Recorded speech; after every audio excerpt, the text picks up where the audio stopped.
Paz, pessoas, bom dia com muita alegria, bom dia aí você, essa segunda-feira de carnaval, para muitos não um dia para não fazer nada, né? Pelo contrário, é um dia de trabalho, feriado mesmo, na terça, quarta-feira. Nós aqui ficamos no acampamento de carnaval, né? Dia 1 e 2. E hoje seguimos aqui e por conta disso estou num lugar diferente gravando vídeo para vocês. Eu que estou um pouquinho atrasada nos vídeos, não gravei para vocês os 2 últimos dias, né? Deixa eu só ver que dia que foi aqui. A gente passou dia 54 e dia 55. Hoje o vídeo é o dia de número 54. Hoje nós vamos de número capítulo 7 e 8 e Marcos capítulo 4, do 21 ao 41.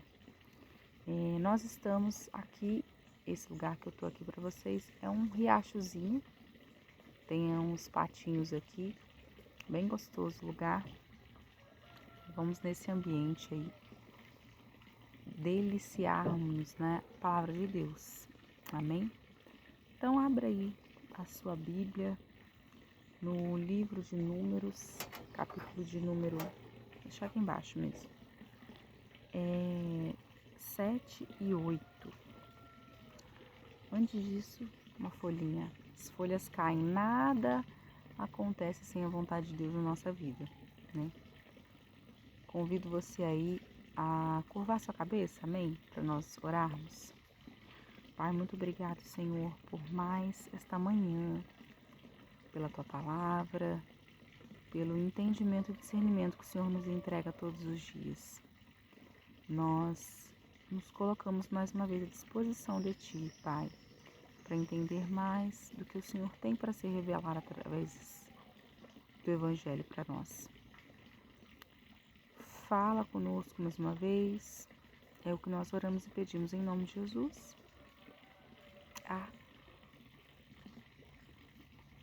Amém. Já viu essa? Toda vez que você começa a ler a Bíblia, dá aquela vontade de dormir. Ai, Deus. Ó, capítulo de número 7, a gente vai falar a respeito de generosidade. O período em que eles terminaram a construção do tabernáculo e as pessoas vieram a trazer ofertas, né? Tabernáculo que a gente viu começar aí a ser construído. Agora até me esqueci, mas se eu não me engano, no finalzinho de Êxodo, vimos Levítico e Números aí, com a construção do tabernáculo. Deixa eu conferir. Foi isso mesmo. Finalzinho de Êxodo lá, a gente já vê as instruções de Deus para o povo, para o tabernáculo. E depois que ele desce lá com as tábuas dos 10 mandamentos. 35 ali, 35 mais ou menos. E aí a Levítico, a orientação ao povo de Levi, e Números continua essa orientação. Então, vou ler para vocês. No dia em que Moisés acabou de levantar o tabernáculo, e o ungiu e o consagrou a todos os seus utensílios, bem como o altar e todos os seus pertences, os príncipes de Israel, os cabeças da casa dos seus pais, os que foram príncipes das tribos que haviam residido o censo, ofereceram e trouxeram a sua oferta perante o Senhor. 6 carros cobertos e 12 bois. Cada 2 príncipes ofereceram um carro, e cada um deles um boi, e os apresentaram diante do tabernáculo. Disse o Senhor a Moisés: recebe-os deles e serão designados ao serviço da tenda da congregação, e os darás aos levitas, a cada um segundo o seu serviço. Moisés recebeu os carros e os bois e os deu aos levitas. 2 carros e 4 bois deu aos filhos de Gerson, segundo o seu serviço. 4 carros, o seu serviço sob a direção de Itamar, filho de Arão, o sacerdote, mas aos filhos de Coate não deu, porquanto o seu cargo estava o santuário, deviam levar os ombros. Então, basicamente aqui a gente tem as ofertas sendo levadas, né? Falou sobre bois e sendo distribuídas, sendo que os filhos de Gerson ali receberam os bois, Itamar também, mas os filhos de Coate aí, eles têm a responsabilidade de carregar essas ofertas sobre os ombros. E aí as ofertas vão ser enumeradas de acordo com a tribo. Vai dizer assim, ó: ofereceram os príncipes para a consagração do altar no dia em que foi ungido. Sim, apresentaram a sua oferta perante o altar. Disse o Senhor a Moisés: cada príncipe apresentará no seu dia a sua oferta para a consagração do altar. O que, pois, no primeiro dia apresentou a sua oferta foi Naasson, filho de Aminadab, da tribo de Judá. A sua oferta foi um prato de prata de peso de 130 siclos, uma bacia de prata de 70 siclos, segundo o ciclo do santuário, ambos cheios de flor de farinha amassada com azeite para oferta de manjares. Um recipiente de 10 siclos de ouro cheio de incenso, um novilho com carneiro, um cordeiro de 1 ano para o holocausto, um bode para oferta pelo pecado, e para sacrifício pacífico, 2 bois, 5 carneiros, 5 bodes, 5 cordeiros de 1 ano. Foi esta a oferta de Naasson, filho de Aminadab. Então, da tribo de Judá, aqui nós temos Naasson a oferecer. Olha que interessante, né? As ofertas eram pesadas em ouro, então não é muita pouca coisa não. É muita coisa mesmo. Muita coisa, desde ouro, prata, desde flor de farinha, né, que era um tipo de incenso, era um tipo de oferta de gratidão a Deus, desde o próprio incenso, desde, como eu falei, ouro já, novilhos, carneiros, cordeiros, vários itens aí para sacrifício aí ao Senhor, esses da tribo de Judá, sacrifícios aí, itens oferecidos para sacrifício a Deus. E o pessoal da tribo de Coate ficou responsável aí por receber essas ofertas e fazer essa separação. 18 aí, já a tribo de Isacar vai dizer: no segundo dia fez a sua oferta Natanael, filho de Zur, príncipe de Isacar. Com sua oferta, apresentou um prato de prata de peso de 130 siclos, uma bacia de prata de 70 siclos, segundo o ciclo do santuário, ambos cheios de flor de farinha, amassada com azeite, para oferta de manjares. Um recipiente de 10 siclos de ouro, cheio de incenso. Um novilho, um carneiro, um cordeiro de 1 ano para o holocausto, um bode para oferta pelo pecado, e para sacrifício pacífico 2 bois, 5 carneiros, 5 bodes, 5 cordeiros de 1 ano. Foi esta a oferta de Natanael, filho de Zuar. Então também, da mesma maneira que as da tribo de Judá, a tribo de Isacar apresentou aí muitas ofertas também de gratidão, também para sacrifício, também ouro, incenso, bode, carneiros, todos eles aí para ser apresentados aí diante de Deus. No terceiro dia, cada dia uma tribo, né? Então, nós seguimos com 12 dias, 12 tribos. No terceiro dia, a tribo de Zebulon.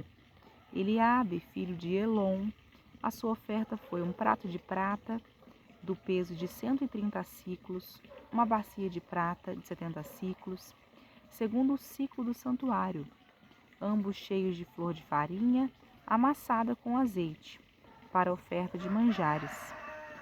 Um recipiente de 10 siclos de ouro, cheio de incenso, um novilho, um carneiro, um cordeiro de 1 ano para holocausto, um bode para oferta pelos pecados e para sacrifício pacífico, 2 bois, 5 carneiros, 5 bodes, 5 cordeiros de 1 ano. Foi esta a oferta de Eliabe, filho de Elon. Então aí também vários tipos de oferta. Eu não vou ler todos para não estender muito, mas eu vou marcar para vocês a referência das tribos, né? No verso de número 30, aí, o quarto dia, a gente tem Ruben, filho de Elisur, filho de Sedeur. A tribo de Ruben também vai oferecer prata, azeite, ouro, novilho, carneiros, cordeiros, bodes, tudo isso aí como oferta ao Senhor. No verso de número 36, a gente vai ter aí o quinto dia. Vai ver os filhos de Simeão apresentando aí as suas ofertas diante de Deus. Também prata, ouro, flor de farinha, novilhos, bodes, cardeiros, tudo aí em oferta a Deus. Verso 42 vai ser a tribo de Gade. Eliasaf, filho de Deuel, também vai apresentar um prato de prata, flor de farinha, azeite para oferta de manjares, ouro, novilho, carneiro, cordeiro, bode, todos aí sacrifícios diante de Deus. No verso de número 48, sétimo dia, o príncipe de Efraim, Elisama, vai também apresentar prata, a flor de farinha, o azeite, ouro, carneiro, cordeiro, bode, todos aí em sacrifício a Deus. No oitavo dia, a gente vai ver a tribo de Manassés, Gamaliel, filho de Pedazur, apresentando aí a sua oferta, prata, também azeite, flor de farinha, ouro, novilho, carneiro, cordeiro, bode, tudo aí como oferta de pecado, oferta de sacrifício e oferta de gratidão a Deus. Também bodes, cordeiros, tudo diante do Senhor. Verso de número 60, a gente vai ver os filhos de Benjamim, a tribo de Benjamim, Abidã, príncipe de Gidenói, apresentando aí as suas ofertas, prata, ouro, azeite, novilho, carneiro, cordeiro, bode, todos aí diante de Deus. No verso 66, a gente vai ver os filhos da tribo de Dan, através aí de Aizel, apresentando também prata, a flor de farinha com azeite, ouro, o novilho, o carneiro, o bode, tudo aí como sacrifício a Deus, sacrifício pacífico, sacrifício pelos pecados, sacrifício de gratidão. Verso de número 72, o dia 1/10, vai chegar os filhos de Aser, Pagiel, aí vai apresentar a sua oferta também, prata, a flor de farinha, o azeite, os 10 ciclos de ouro, o carneiro, o bode, o sacrifício aí diante de Deus, os bois, tudo isso aí. No verso de número 78, a gente vai ver os filhos de Naphtali, a última tribo aí, Airã, apresentando a sua oferta. Vai ser um prato de prata, a flor de farinha com azeite, o ouro, carneiro, o cordeiro, o novilho, o bode, todo o sacrifício aí, também 2 bois, carneiros, bodes, enfim, todos aí. Conclusão aí de todas as ofertas, verso de número 84.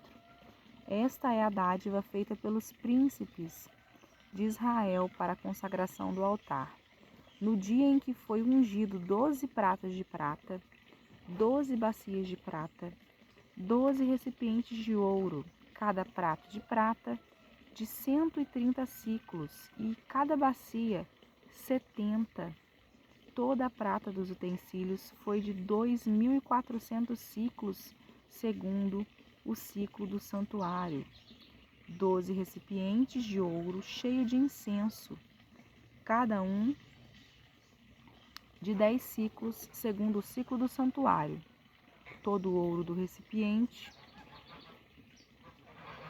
foi de 120 ciclos. Todos os animais para o holocausto foram 12 novilhos, carneiros, 12 cordeiros de 1 ano, cada um a sua oferta de manjares, 12 bodes para a oferta de pecado. Todos os animais para o sacrifício pacífico foram 24 novilhas, e os carneiros 70, os bodes 70, os cordeiros de 1 ano 70. Esta é a dádiva para a consagração do altar que foi ungido. Então, quando entrava Moisés na tenda da congregação para falar com o Senhor, então ouvia a voz que lhe falava de cima do propiciatório, que estava sobre a arca do testemunho, entre os 2 querubins se falavam. Então a gente vai ver aí, em resumo, em tudo, todos os sacrifícios. Então, realmente eles estavam muito gratos, porque eles trouxeram as ofertas de bom grado, muitas ofertas, né? Quando a oferta é grande, o coração também está muito grato. Você não vai oferecer nada diante de Deus se você está entristecido. No mínimo, você está muito feliz pela finalização ali da obra daquele lugar, né? Esse evento aí demonstra toda a dedicação do povo depois de ter finalizado aí essa obra. Todos esses objetos aí têm um serviço específico diante da casa de Deus. A gente já estudou isso, né? Tem, como eu falei, a oferta do pecado, a oferta de gratidão, a oferta de propiciação ali, de expiação de pecados, né? Cada oferta aí com seu simbolismo, com seu significado, buscando aí trazer a presença de Deus para perto, visto que na verdade Deus só ia falar ali com Moisés, mas cada tribo ali expressava a sua gratidão pela aquela obra ter sido finalizada, né? E ali eles oferecem todos esses sacrifícios diante de Deus, e Deus realmente vem ali a falar com Moisés para toda a congregação, né? A gente vai ter aí a arca, e ele vai aparecer diante aí, a voz, né, do Senhor vai aparecer por cima aí do propiciatório, entre os 2 querubins na arca, né? Ficava na parte de cima da arca, os 2 querubins virados um de frente para o outro, e ali que você não, né? Moisés via a presença de Deus ali naquele lugar. Amém? É isso, né? Deus é um Deus vivo, Deus é um Deus que busca relacionamento com seu povo e se você está disposto a estar com Ele, Ele também está disposto a estar com você. E foi sobre isso o verso de número 8. Agora a gente vai seguir para o capítulo de número... Verso 8 não, verso 7. Vai seguir para o capítulo de número 8, né? Diz assim a palavra do Senhor. Disse o Senhor a Moisés, falarão e diz-lhe, quando colocares as lâmpadas, seja de tal maneira que venham as 7 a iluminar defronte o candelabro. Então lembra o candelabro? Que ele tinha 7 espaços, então ele tinha que ter 7 lâmpadas. As lâmpadas, elas eram alimentadas com azeite. Então, para elas estarem ali constantemente acesas, elas tinham que estar com azeite ali. Então, Arão assim o fez, né? Aí agora, continua Deus falando. Olha só que engraçado, deixa eu falar uma coisa com você. Moisés, ele se sentia incapaz de falar diante de Deus. E lá no começo, quando a gente começou essa história, ele pediu alguém para que pudesse falar por ele, Arão. Mas você vai ver em todos os textos, dizendo assim, disse o Senhor a Moisés, fala Arão. No final das contas, quem realmente tinha um contato direto com Deus não foi Arão, era Moisés. Arão era o sacerdote, sim, mas em todo tempo, quem tinha esse contato com Deus e quem falava diante do povo era Moisés. Por mais que ele achasse aí que não fosse capaz, foi ele quem deu conta do negócio. Foi ele quem realmente esteve ali. Quando Arão ficou responsável sozinho pelo povo, Arão ainda fez besteira, né? Que é aquele episódio do bezerro de ouro. Então, quando você achar que você não é capaz de fazer alguma coisa, pense que não é você que está fazendo por você nada não, é o Senhor que está fazendo através da sua vida. E não dá uma de Moisés, não. Por mais que Moisés, falei dá uma de Moisés, mas assim, Moisés teve medo sim, teve receio sim, mas chegando o momento, chegando a situação diante dos seus olhos, ele não temeu, né? Ele não se acuou, pelo contrário, ele fez, né? Fez, e fez com excelência. A gente também vai falar do episódio lá das águas de Mara, né? Que deu aquele vacilo lá a Moisés. Mas tirando isso, ele orientou bem o povo. Voltando lá a respeito do candelabro, né? E suas lâmpadas. Verso 3 diz assim: E Arão fez assim: colocou as lâmpadas para que alumiassem de frente do candelabro, para o Senhor ordenara a Moisés. E o candelabro era feito de ouro batido, desde o seu pedestal até as suas flores, segundo o modelo que o Senhor mostrara a Moisés. Assim, ele fez o candelabro. Então, conforme as orientações de Deus, o candelabro ali pronto, tinha agora que ser colocadas as lâmpadas para que pudessem estar iluminando ali aquele lugar. E elas deviam estar sempre acesas, né?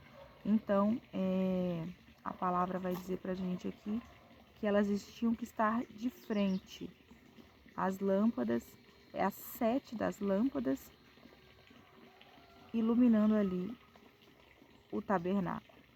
Verso de número 4 vai dizer assim: Disse o Senhor a Moisés: Toma os levitas do meio dos filhos de Israel e purifica-os. Assim lhes fará para os purificar. Asperge sobre eles água da expiação, sobre todo o seu corpo farão passar a navalha. Lavarão as suas vestes e se purificarão. E tomarão um novilho com a sua oferta de manjares de flor de farinha, amassada com azeite. Tu, porém, tomarás este novilho para oferta pelo pecado. Farás chegar os levitas perante a tenda da congregação. e ajuntarás toda a congregação dos filhos de Israel, quando, pois, fizerem chegar os levitas perante o Senhor. Os filhos de Israel porão as mãos sobre eles. Arão apresentará os levitas como oferta movida perante o Senhor da parte dos filhos de Israel, e serão para o serviço do Senhor. Os levitas porão as mãos sobre a cabeça dos novilhos, e tu sacrificarás um para oferta pelo pecado, outro para o holocausto ao Senhor, para fazer expiação pelos levitas. Porás os levitas perante Arão e perante os seus filhos, e os apresentarás por oferta movida ao Senhor. A gente também já falou sobre isso.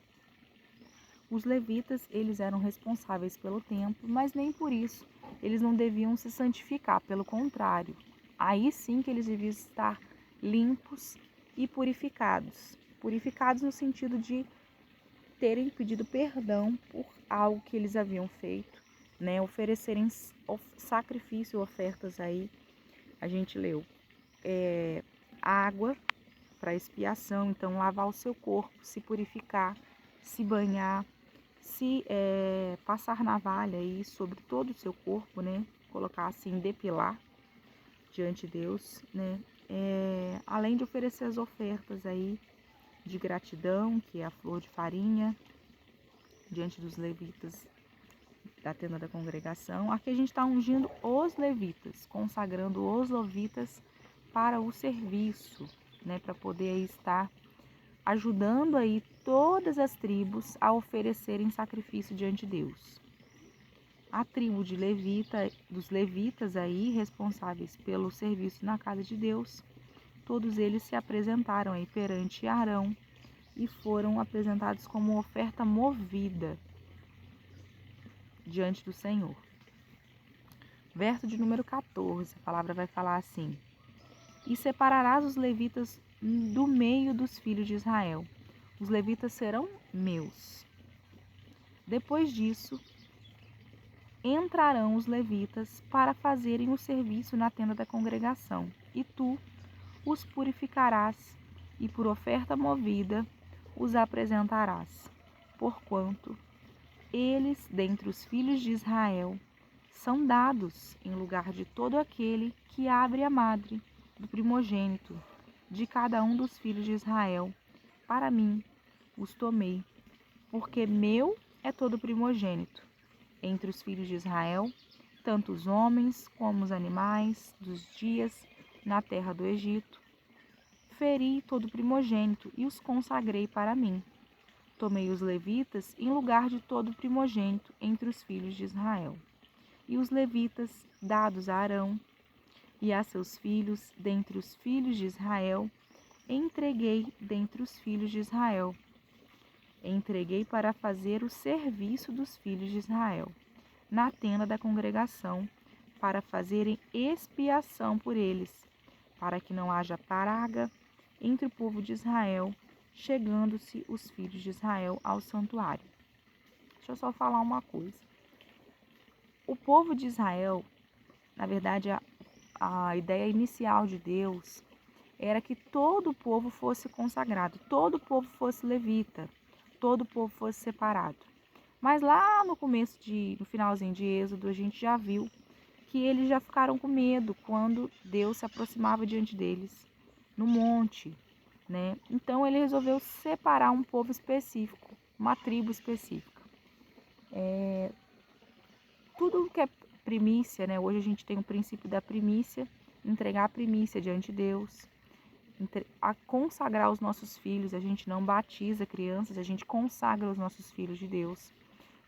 A palavra fala aqui que todo primogênito é do Senhor, primogênito de tudo, desde a primícia do seu dinheiro, a primícia aí, aqui como o sustento deles vinha da mão de obra da agropecuária, então toda a primícia que nascesse, todo animal pertencia a Deus e devia ser consagrado diante de Deus. Mas e as pessoas? A ideia inicial, como eu falei, era que todas as pessoas, todo o povo, fosse levita. Mas não rolou. o pessoal com medo e cometendo pecado, coisas que desagradavam diante de Deus, ele resolveu preparar um povo específico, uma galera específica aqui, os levitas. E os levitas representavam todos os demais primogênitos de cada um. Então você não tinha escolha. Basicamente, se o seu pai pertencesse à tribo de Levi, você automaticamente era um levita. É quase que a questão das castas que a gente tem aí, né? É só um jeito de dizer, não é uma casta, mas era isso, era como se fosse uma função passada de pai para filho. Sabe quando o pai é marceneiro e ensina o ofício para o filho? É basicamente isso. Cada um deles seguia o ofício do pai, sendo da tribo de Levi, seguia o ofício de levita. Estar ali morando no templo, sendo sustentado pela congregação e mantendo aí a casa de Deus, que aqui é o tabernáculo. Verso de número 20 vai dizer assim: Assim fez Moisés a Arão e a toda a congregação dos filhos de Israel, com os levitas, segundo tudo que o Senhor ordenara a Moisés acerca dos levitas, assim lhes fizeram os filhos de Israel.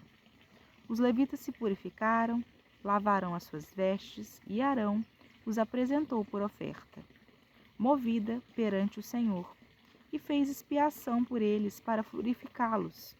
Depois disso, chegaram os levitas para fazerem o seu serviço na tenda da congregação perante Arão e seus filhos, como o Senhor ordenara a Moisés acerca dos levitas. Então, só para especificar aqui,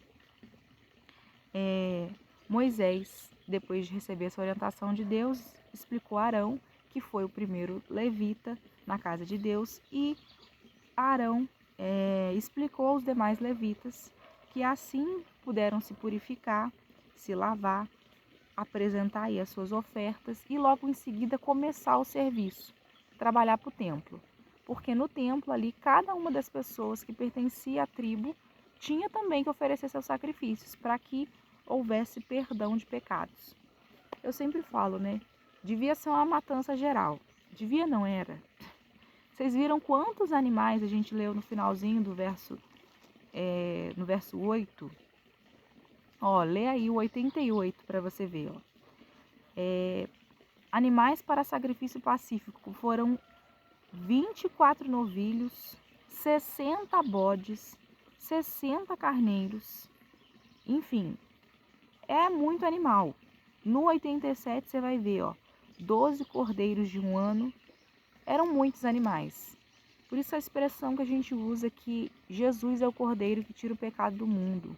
Não temos mais sacrifícios de animais, de cordeiro, de bode, de pomba, não tem mais sacrifício de nada. Ele morreu por cada um de nós e ele é o sacrifício vivo por cada um de nós, perfeito, que se entregou por amor a cada um de nós.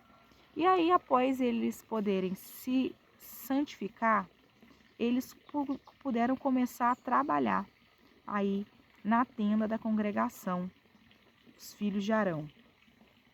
E vai dizer aí, ó, em 23, depois disso chegaram os levitas para fazerem o seu serviço na tenda da congregação perante Arão e seus filhos, como o Senhor ordenara a Moisés acerca dos levitas. Assim lhes fizeram. E aí vai finalizando aqui, disse mais o Senhor a Moisés: isto é o que toca aos levitas, da idade de 25 para cima, entrarão para fazer o seu serviço na tenda da congregação. Mas, desde a idade de 50 anos, desobrigar-se-ão do serviço e nunca mais servirão. Então ainda tinha uma faixa etária. Todos eles que nascessem ali na tribo de Levi, eles eram levitas? Sim. Mas desde que tivessem 25 anos para cima, e a partir dos 50 anos, eles praticamente se aposentavam, né? Estavam aí desobrigados de trabalhar na casa de Deus. Eu acredito, na minha concepção, isso não é bíblico, não está aqui, que haviam pessoas que serviam continuamente, independente da idade, né? A orientação da idade é que chegando a uma certa idade, a pessoa também já está cansada, né? Deixa ela viver aí para outras funções. O verso 26 vai finalizar aí dizendo assim, ó, porém, ajudarão os seus irmãos na tenda da congregação, no tocante ao cargo deles, não terão mais serviço. Assim farás com os levitas quanto aos seus deveres. Finalizamos aí o 8 e o 7.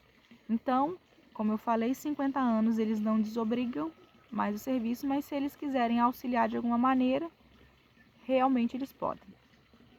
Então, agora, a gente vai agora para Mateus a gente já foi. Para Marcos, capítulo de número 4, Marcos 4. Marcos 4, do 21 até o 41. Marcos 4, do 21 ao 41. Só lembrando aqui, da outra vez a gente viu a parábola do semeador, né? Estando ali deixando a semente pelo caminho, e aí a terra em que ela germinou, sendo boa, ela prospera a sua semente. E nós vimos também os realmente que pertencem aí à família de Cristo, né? Ele falou aí que aquele que faz... Cadê a passagem? Deixa eu achar. Qualquer que fizer a vontade de Deus, este é meu irmão, irmã e mãe. Amém. Até aí. Hoje vamos do 21 até o 41. Vai falar sobre ouvir e entender a palavra de Deus. Bora lá.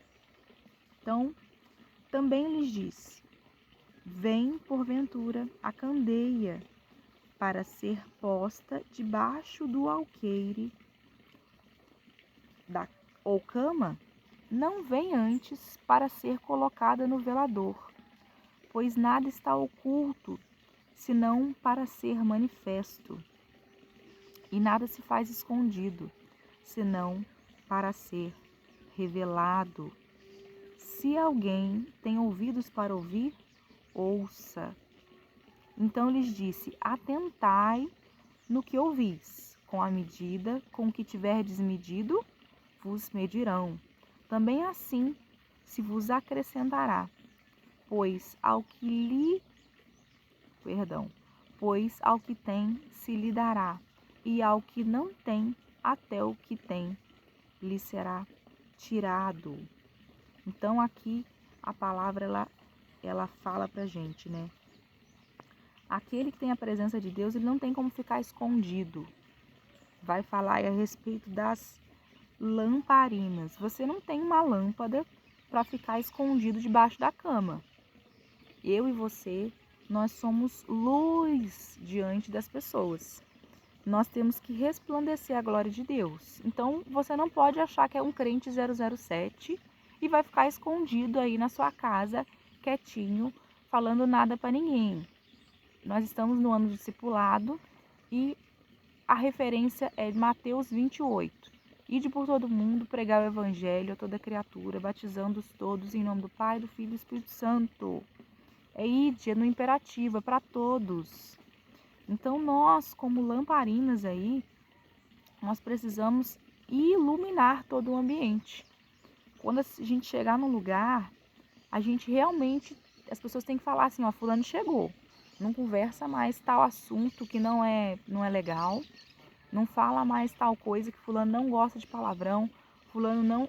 É assim, a gente tem que incomodar as outras pessoas. As pessoas têm que mudar porque a gente chegou. E a partir do momento que elas sabem que nós somos diferentes, nós também causamos uma mudança nas demais pessoas. Aqueles que se deixam ser mudados, né? Aqueles que estão dispostos a mudar. A gente viu a respeito da semente do semeador, parábola do semeador, e viu que nem toda vez que a palavra é lançada, ela vai encontrar um terreno propício para ser germinada. Então, assim, temos que ser luz? Sim. Temos que ser referência para as outras pessoas? Sim. Mas, infelizmente, nem toda a coragem que nós temos ou entendimento da palavra vai trazer clareza para as outras pessoas. Pelo contrário, tem pessoas que vão preferir se manter na escuridão. Mesmo que você fale, mesmo que você explique, mesmo que você mostre as referências. Então, mais do que falar sobre, eu sempre repito, você é a Bíblia que o mundo lê. Seja referência para as demais pessoas. As suas ações vão falar mais do que as suas palavras. Viva o Evangelho de maneira clara, para que as pessoas possam ver a sua mudança. E para que com isso elas olham, nossa, fulano de tal tem algo diferente. Eu também quero mudar, quero me parecer com essa pessoa. E aí fala que se você também, deixa eu ler aqui. Com a medida que tiverdes medido, vos medirão também, e ainda se vos acrescentarão. Pois ao que tem, se lhe dará, e ao que não tem, até o que até o que tem lhe será tirado. Aí é como se fosse a passagem aqui que eu falei do Moisés para vocês. Se você está disposto a fazer a vontade de Deus, Ele vai te encher. Às vezes a gente acha que está falando alguma coisa da gente mesmo. Eu não estou falando nada de mim mesmo aqui. A gente, cada vez que ouve a palavra, a gente aprende, né? O Evangelho ele vem pelo ouvir. Mas se também você se cala ou não está com os ouvidos espirituais abertos, nada é acrescentado na sua vida. Então, à medida que você se permite ser acrescentado, Deus vai te preencher. Mas se também você está com os olhos espirituais fechados, com os ouvidos com os tampões espirituais fechados, aí não adianta. Você também tem que estar disponível a servir. Lembra da tribo de Levi? Ela estava totalmente disponível, ela nascia para servir. Agora, eu e você temos que estar dispostos a servir. Você não, talvez você pertença à tribo de Levi ou não, mas independente disso, você tem que estar disposto a ouvir para que algo a mais seja acrescentado diante da sua vida. Mas se você também não quer saber do Evangelho, você não está disposto a servir, não quero mexer com isso, quero sentar, ficar no banco, não quero fazer nada. A palavra do Senhor fala que até o que foi lhe dado será tirado. O Evangelho de Deus é serviço. A linguagem de amor de Deus é obediência. E Ele espera isso de nós. Disposição, disponíveis para servir na casa dele. Voltamos aí. Verso aí de número 26. Vai dizer a parábola do reino de Deus. O crescimento do reino. Até o 29. Disse ainda, o reino de Deus é assim, como se um homem lançasse a semente à terra, depois dormisse e se levantasse de noite e de dia a semente germinasse e crescesse, não sabendo ele como. A terra por si mesma frutifica, primeiro a erva, depois a espiga, por fim o grão, cheio na espiga. E quando o fruto já está maduro, logo se lhe mete a foice, porque é chegado a ceifa. Então aqui, ó, essa ilustração, né, essa parábola de Jesus, mostra aí como também a natureza é misteriosa. Você planta a semente, mas quando você vê, ela já está dando fruto. Às vezes você esquece, quando você vê, já chegou o momento da colheita, né? Quem tem aí frutas frutíferas em casa, às vezes pode não ser época, mas ela já está dando fruta. Falou, olha, como isso? Como que isso é intrigante? Como isso é misterioso? Assim é o reino de Deus. Às vezes você lança a semente, demora para germinar. Às vezes em prontidão, logo ela já está ali. Já está pronta para o processo de colheita, já está pronta para ser comida, deliciada. Assim somos nós somos frutos no reino de Deus. Nós somos plantados, alguém plantou. Hoje eu estou aqui com vocês. Alguém plantou a semente no meu coração. Na minha infância, quando eu era pequena, talvez a pessoa nem tinha intenção de que isso acontecesse, de que hoje eu e o Alex fôssemos pastores no reino de Deus. Olha que importância, né? Você que acha que não é importante você falar do amor de Cristo para uma criança, sabe que isso tem extrema importância. Nós trabalhamos aqui no Ministério Infantil e assim, eu trabalho com muito afinco mesmo, com muito empenho, porque tá cheio de patinho aqui. Eu sei o quanto isso é importante. nós plantarmos a semente do evangelho numa criança. Realmente lá na frente, ele, se for bem plantado, essa criança não se desvia. Eu sempre me emociono quando eu falo sobre isso, porque realmente, assim, no decorrer da minha vida, eu tive muitas situações que poderiam me levar para um outro caminho. Mas quando você tem a palavra de Deus no seu coração, assim como diz a palavra, né, o temor de Deus é o princípio da sabedoria. Mais do que ter medo de Deus, você tem o temor, você sabe o quanto é pesada essa palavra, o quanto tudo que Deus deixou para cada um de nós tem um peso espiritual. Jenny, então, eu e você somos sementes. Cada palavra lançada sobre a vida da pessoa é uma semente. Uma semente foi plantada na minha vida, na sua vida. E no momento certo ela vai frutificar. Pode demorar muito, pode demorar pouco, pode ser rápido, pode ser instantâneo. Mas não deixe de plantar sementes no coração das pessoas. Verso de número 30. Eu falei que a gente vai até onde? 41. Parábola do grão de mostarda e outros grãos. Vai dizer assim, ó. Disse mais, ao que assemelharemos o reino de Deus? Ou com que parábola o apresentaremos? Jenny, é como um grão de mostarda, que quando semeado é menor de todas as sementes sobre a terra. Mais uma vez semeada, cresce e se torna a maior do que todas as hortaliças e deita grandes ramos a ponto de que as aves dos céus, poderem aninhar-se à sua sombra. Então o reino de Deus é isso. É uma semente, uma palavra pequena que você acha que você está falando, que a pessoa não está ouvindo, não está dando ideia. Mas no devido tempo ele cresce. A mostarda é uma semente pequenininha. Ela é bem pequenininha mesmo, ela é um grãozinho bem pequenininho. Mas quando a gente fala de hortaliça, de verdura, ela é uma das maiores verduras. Não? Então ela vem a se tornar grande. E o reino de Deus também é assim. Ele começa pequeno e ele vai crescendo. Nossa igreja trabalha em células. As células de começo são pequenas, mas elas vão crescendo, vão se tornando várias células, elas vão se multiplicando e logo elas se tornam igrejas. Então elas crescem. Então, tudo que começa pequeno, se for bem cuidado, ao seu tempo ele vai crescer, ele vai se multiplicar, né? Assim, essa parábola aí do grão de mostarda e vem para mostrar aí para nós. Agora, verso de número 35 ao 41, vamos finalizar o verso 4.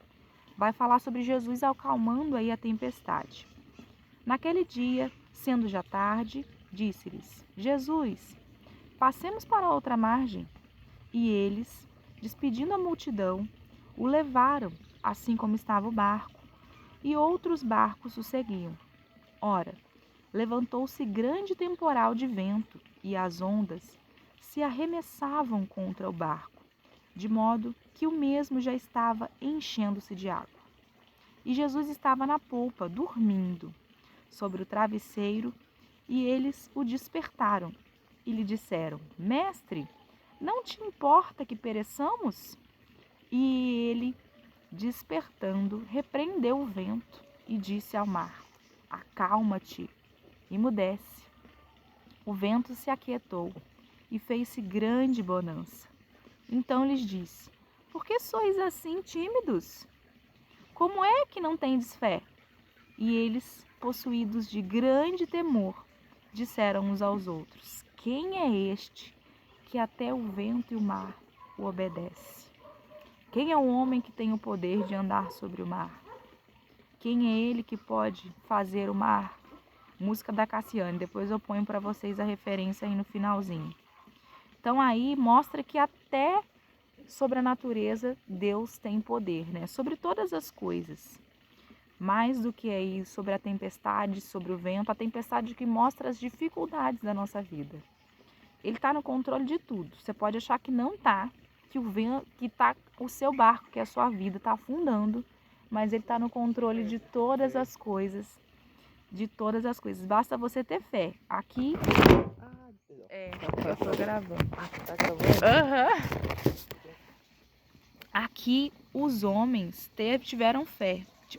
Tiveram falta de fé, né? Mas o Senhor aqui estava no controle de todas as coisas, a ponto de, em seu tempo, repreender ali, vendo que eles estavam temerosos, repreender. Assim é a nossa vida. Quando a gente se atenta que Deus está no barco, a gente chama Ele para a situação, Ele prontamente, Ele manda até as dificuldades se acalmarem, para que, basta que, melhor dizendo, a gente tenha fé e creia que Ele está no barco. Amém? É isso hoje, nossa passagem, nós que finalizamos os 54, dia 54. Creia, Ele está no barco. Creia, Ele está no controle da sua vida, Ele está no controle de tudo. Ele não está atrasado, Ele não perdeu o controle. Ele continua aqui. Confia no processo. Confia no processo que logo, no tempo determinado por Ele, você vai colher as bênçãos. Amém? Vamos orar? Pai, nós te agradecemos mais uma vez por essa passagem. Nós cremos, Senhor, que nós somos os levitas de Deus agora na tua casa. Mais do que uma tribo separada, nós pertencemos a Ti, Deus.